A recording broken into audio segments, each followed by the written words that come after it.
हे जवळपास 150 ते 4.5 कोटी रुपये खर्चून ब्रिज बांधलेला आहे।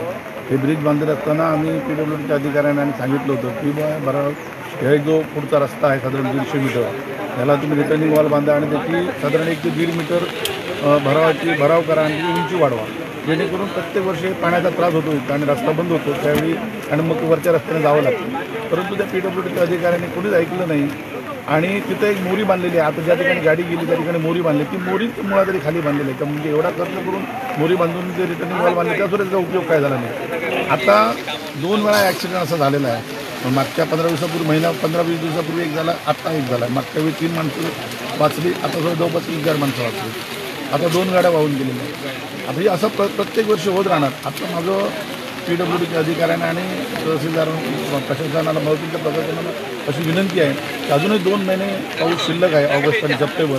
या 2 महिन्याच्या कालावधीत पुन्हा असा प्रसंग घडू नये म्हणून इथं त्यांनी 2 माणसं ठेवावी, एक दिवसा आणि एक रात्री।